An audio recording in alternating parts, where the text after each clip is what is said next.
I'm literally dumber after watching that, so I don't know. It just doesn't make any sense. What the fuck is she saying? I don't know. This phenomenon has got to stop. Do you want to act like you're rich, or do you want to be rich? What? I don't know, man. Hey, everyone. You are kicking it with the Homeboys, and this is Moron Real Estate.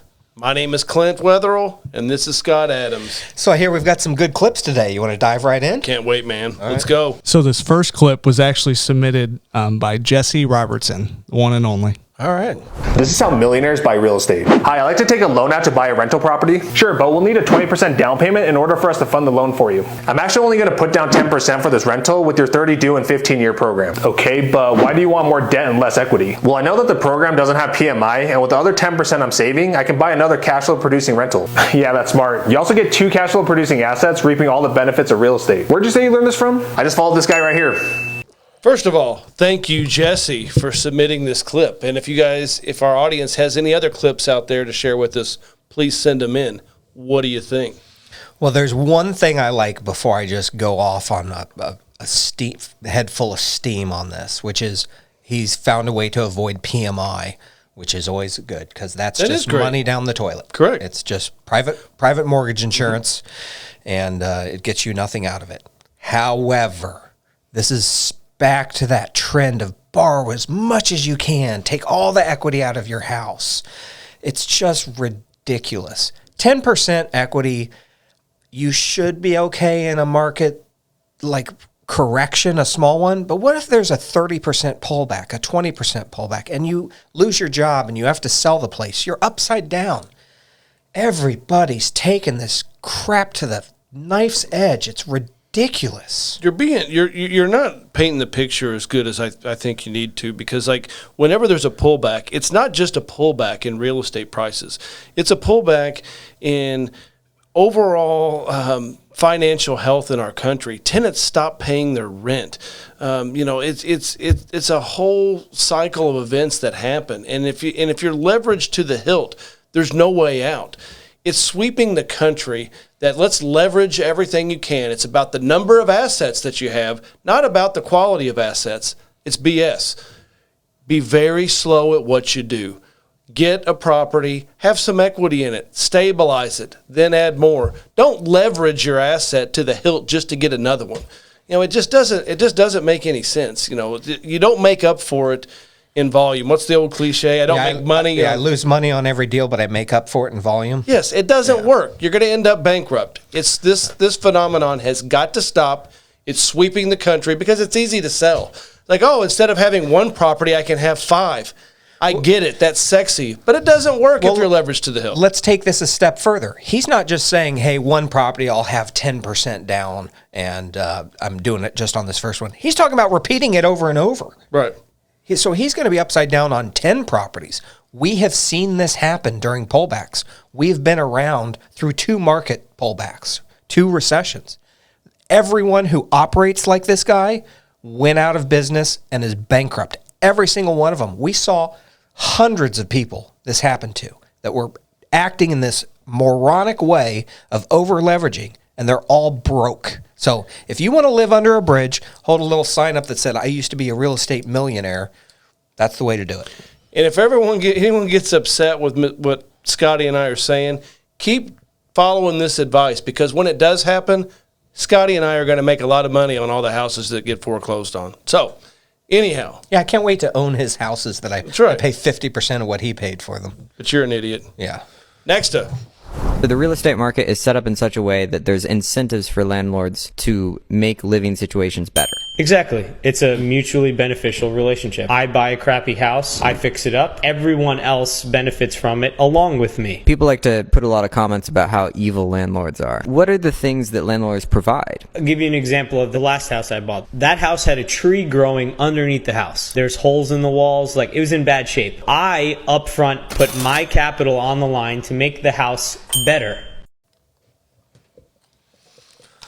Yeah, I don't understand how someone like this has to make this video. It shouldn't be. He shouldn't have to defend himself. You have been. I have been defending myself for a long time. But he's right. This is a mutually beneficial relationship that you can build with your tenants. And there's a new way of operating in this world that's really becoming more and more popular and powerful with even the larger institutions. And it starts with folks like us on the ground who believe in compassionate business. And so if you do good work on good houses and then you act in a compassionate manner as a landlord, everyone wins. There's no one's angry except for people sitting in their mom's basement commenting online of how awful everyone is. Everyone involved in the process is happy as could be. So I don't see why he has to defend himself, because it's 100% true. Yeah, there are a lot of crybabies in this world that need to get over themselves and get up off their butts and do something with their lives. It's pathetic that people have a hard time with people that decide that they're going to do something with their lives and acquire assets and try to better themselves and better their families, pay for their kids' college, whatever they're trying to do, and then people are out there crapping on it. So, we've heard a lot of this negativity here lately. I appreciate this clip, and I appreciate seeing that there's other guys out there fighting the good fight. And you know what? Keep it up, fellas. We're with you. Love it. I kind of needed to see that video today, and I appreciate it. Me too. You're the person that has $236. Invest it all in yourself. You're already broke. Don't hold on to $236. Our parents, they taught us to save money. Yeah, It's 100%. stupid. They taught us to buy houses. Both those ideas are for banks. They're not for you. So save your money. The bank benefits. He doesn't. As soon as he puts the money in the bank, whatever the number is, he puts the baby money. They look at it. They're like baby money. What they do is they multiply. How many people can we get to do this? And they take the money and immediately invest it. When I was 21, I was working for Bob Proctor, and I asked him, I was like, should I save money? He said the same thing. No, absolutely not. Especially at your age. Don't save anything. Because everybody was trying to tell me, like, oh, you should have a budget. He's like, no, I still don't mess with budgets. This is fascinating. Really? That was the first time I heard it. The stress that saving at a young age causes versus putting that money to investing into yourself. Now it's like, once you have a project that you make $1 million, $500,000 or $250,000, whatever, then you can probably start to maneuver and think about that kind of stuff. What? I don't know, man. It's this guy's following is giant. We saw a clip, on last week's show where Kevin Hart was at one of his conferences, and Kevin Hart was giving amazing information. He's saying not to save, just for what reason? Saying it's for the banks. But it's yours. You're earning interest if you invest it. I'm so confused why this would be considered good advice. Grant Cardone is big into, really everything, in revenue producing real estate. That's like, his that's big different. thing. I understand. He didn't say don't save it. You're still saving it if you're investing it in. Yeah, here's the thing. Like, I've read some of, Grant's books, and, I've actually been pretty entertained by it. But, he is the exception, not the rule. Just because he has gotten to where he's at, where, he's like a self-proclaimed billionaire, by not, saving or not doing a 401k or not doing any of these things, doesn't mean that's what's going to happen to everybody else. So, I think his advice is really dangerous to the general public.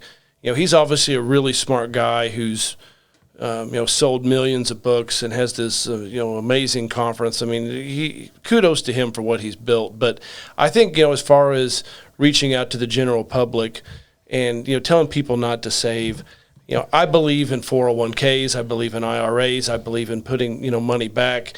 Set it and forget it. My 401k has been growing ever since, I started working. My IRAs, used to. I just don't agree with this whole, don't save. And, here's the thing, these huge followings. It's got the Jake Paul guy, that the guy's name on there? No idea. That the boxer guy, YouTuber, right? On there. The huge followings, and, they're telling people not to save.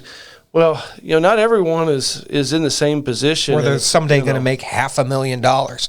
So there's studies on this. I'm going to pull out the nerd card here. There's studies that show if young folks don't build the discipline of saving when they're young and starting to earn small money, if they don't build the discipline then, they never will. And that is study after study has shown that. So he's acting like every young person out there is going to be making a little bit of money and then someday be getting $1 million checks. And that's when you save. Well, what about the 99.99999% of everyone else out there who's never going to make $1 million check? And then you just told them not to save? It's ridiculous. It's ridiculous. Quite frankly, I think that this mentality sells the younger generation. Now, stay with me on this for a second. I know we're talking about this a little bit longer, but I think it's important that, say, Dave Ramsey, who's been around for a long time, and he is, max out your 401k, pay your house off, do all this stuff.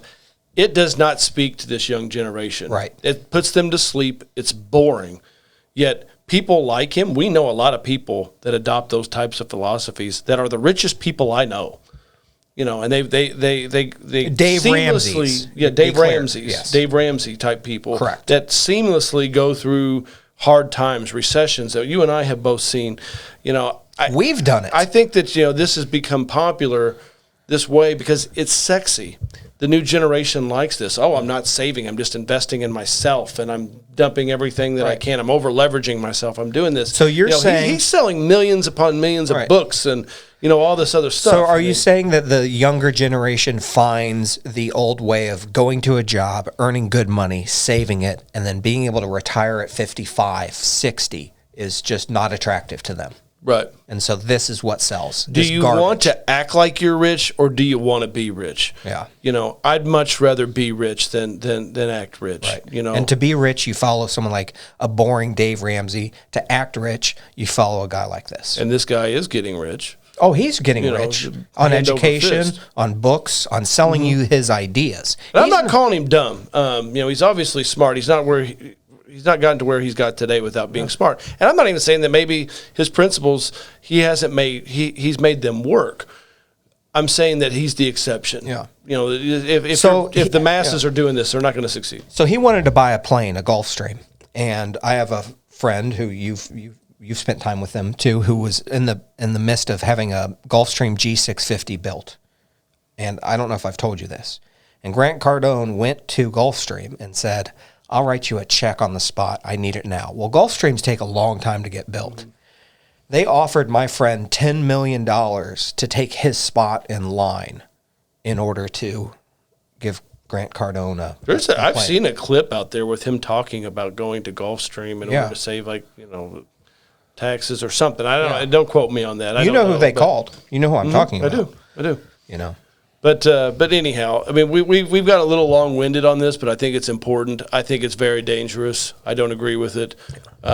He could get on here and debate me to death, and I'm sure there'd be lots of people, hooting and hollering because it's sexy. But it's stupid. I'm rich, and I've never adopted anything remotely close to anything that he just said.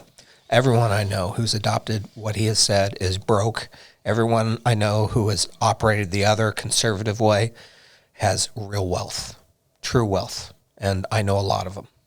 And I think do you want to be top 1% or top 1% of 1%?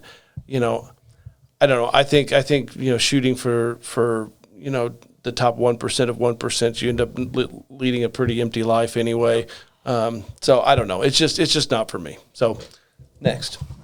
Building is the better investment. This triplex with 3 tenants or this triplex with no tenants. Both investment properties have a market value of $800,000. They were also both built in the same year. The triplex with the 3 tenants has a monthly revenue of $4,500, but the empty triplex has a monthly revenue of $0. So if you were an investor looking for a property, which one do you think is the better buy? The empty one or the fully rented one? What? I'm more confused than I was after I watched it. I mean, is there how can you give an answer on the criteria that she just put out there? Like, I mean, what condition is the empty one in versus the one that is full? Like, I mean, I don't know. Like, I just think, quite frankly, I just think it's a stupid video. I have a car in that parking lot, and I have a car in the parking lot next to it. Which one's better?